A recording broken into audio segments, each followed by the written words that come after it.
Dans les chaînes de valeur horticole du Sénégal et de la Guinée, les femmes jouent un rôle central.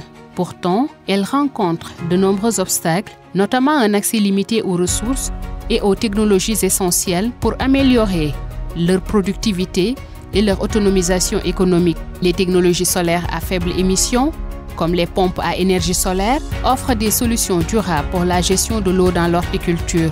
Mais ces technologies profitent-elles de manière équitable aux hommes et aux femmes? La recherche est très pertinente car elle permet aux femmes d'accéder au solaire à des prix abordables, de pratiquer l'agroécologie et d'avoir une indépendance énergétique. L'étude a été pertinente parce qu'on est dans un contexte aujourd'hui où l'énergie fossile coûte cher, où l'accès à l'énergie fossile pour les producteurs qui sont dans les villages, l'accessibilité et la disponibilité de l'énergie fossile est aussi difficile. Le projet sur la transition énergétique pour l'autonomisation des femmes dans la chaîne de valeur horticole au Sénégal et en Guinée a généré des connaissances sur l'utilisation et le potentiel d'autonomisation économique de ces technologies pour les femmes. En se concentrant sur l'amélioration de la rentabilité, de l'efficience et du contrôle des femmes sur ces solutions, l'objectif est d'informer les décisions politiques pour une transition énergétique inclusive.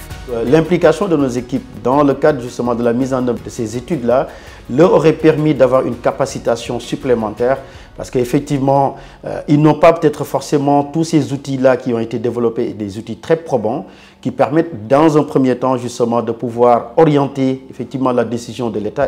Une approche participative et pluridisciplinaire intégrant des méthodes mixtes qualitatives et quantitatives a permis de comprendre les réalités et les expériences vécues des femmes dans différentes localités de la zone des Niayes et de Boki en Guinée pour évaluer l'impact de l'irrigation solaire sur leur travail et leur capacité d'action dans les ménages et les communautés. Nous nous sentons très à l'aise dans cette étude car il y a une participation inclusive.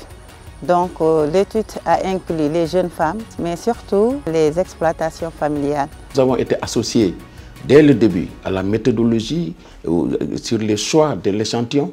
Et ça, c'est important. La confiance que IPAR a eue sur les producteurs. Penser que les producteurs ont aussi des connaissances et ils ont des pratiques à faire connaître aux intellectuels. Ça, c'est essentiel pour nous. Le fait donc de nous associer au départ au milieu et de nous associer même à l'évaluation, même ensuite à la restitution, je pense que ce projet-là a eu une touche particulière en nous intégrant justement dans son élaboration. Grâce à la co-construction des savoirs avec les parties prenantes, des recommandations politiques ont été formulées pour une meilleure intégration des femmes dans la chaîne de valeur horticole et pour le passage à l'échelle des technologies solaires.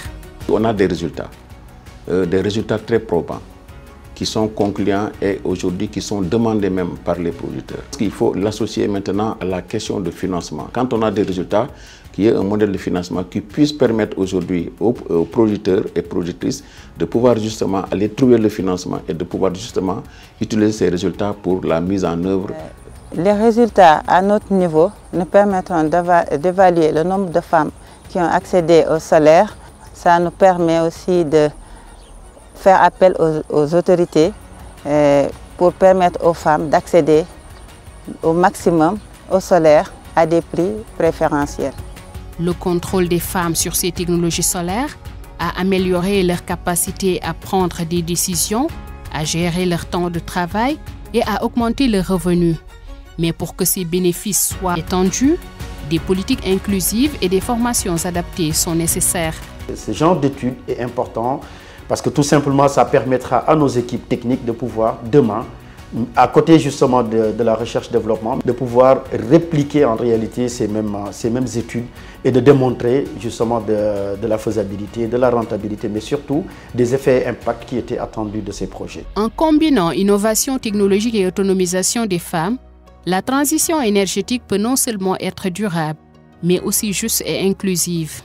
Pour aborder des questions complexes, multisectorielles comme la transition énergétique, l'autonomisation des femmes, tel que nous le faisons dans le cadre du projet WELL, nous avons besoin de joindre nos regards avec une équipe multidisciplinaire et qui va mélanger des chercheurs, des experts du terrain, des animateurs de terrain et surtout ce mariage entre la recherche et le développement avec la collaboration entre IPAR et ceux-ci. Les acteurs publics, les secteurs privés, les organisations de productrices et producteurs travaillent et s'engagent pour élargir l'accès aux technologies solaires et créer des chaînes de valeur agricoles plus équitables et résilientes au Sénégal et en Guinée.